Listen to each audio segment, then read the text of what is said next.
Hi everyone. So we have some new and very telling discoveries when it comes to Judge Lyman, the judge in the Blake Lively case. Let's get into it. The first one is that he was presiding over a case this year involving Diddy. Diddy was sued by a woman using the Jane Doe pseudonym, and Judge Lyman said that she had to refile her legal complaint with her real name. So despite this woman's, to my knowledge, very legitimate needs for privacy and protection when it came to her name, because Diddy's allegedly been threatening and intimidating witnesses and people trying to sue him and all kinds of people, the judge said, no, you have to give your real name, which makes no sense to me. But have we really ever seen the judge rule fairly too much? Have we seen him have respect for real victims, not, fake victims? You tell me. So really disappointing to hear about that ruling, but it's also very telling that he was presiding over yet another entertainment industry case. When he and his family were so deep with the entertainment industry, I mean, his brother, Doug Lyman, as we know, is this director and producer in Hollywood. He's had several hit films, and Doug Lyman grew up flying on private planes with Steven Spielberg's private plane, and we talked about that in a different video. So I have no words for this judge. Anyway, the next one we're going to get into is that the judge and his family seem to have these connections to the Clintons. So Bill Clinton was one of the contacts in Doug Lyman's phone book that he talked about in an interview.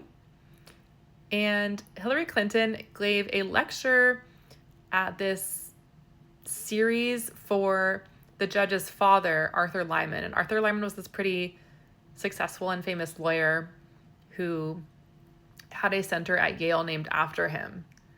But I think that's really interesting. I don't think that Bill Clinton's contact information is something that's easy to get. I think that's probably a very real connection there. And now remember that Doug Lyman also appears in whose Black Book? The Epstein Black Book. He's in there with 2 different contact numbers. So very interesting there. Let's see. The next thing I'll just touch on is that this family was going to various high society events in New York City. There's lots of pictures of them in Getty Images, attending different events.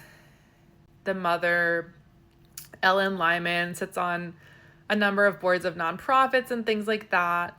And the Ellen Lyman and Arthur Lyman, who are the judge's parents, also attended this event in the 80s where Donald Trump was being honored. So I'm not sure how deep the Trump connection goes yet. I haven't had as much of a chance to explore the Clinton and Trump connections so far. Just done some digging, a little bit of digging. But the judge was also appointed by Trump. So I think that's really interesting. And I'm wondering how well the Clintons and the Trumps knew the Lymans. Really interesting. Just a side note, I know I have a lot of messages from you guys, and I have a lot going on right now. So I'm sorry for people who I've not responded to. I see your messages. Thank you so much for reaching out to me, and please keep reaching out. I think probably come the weekend or a little bit after, things will be calmed down and I'll be able to respond more and things like that. So just side note. But let me know what you guys think of all these discoveries.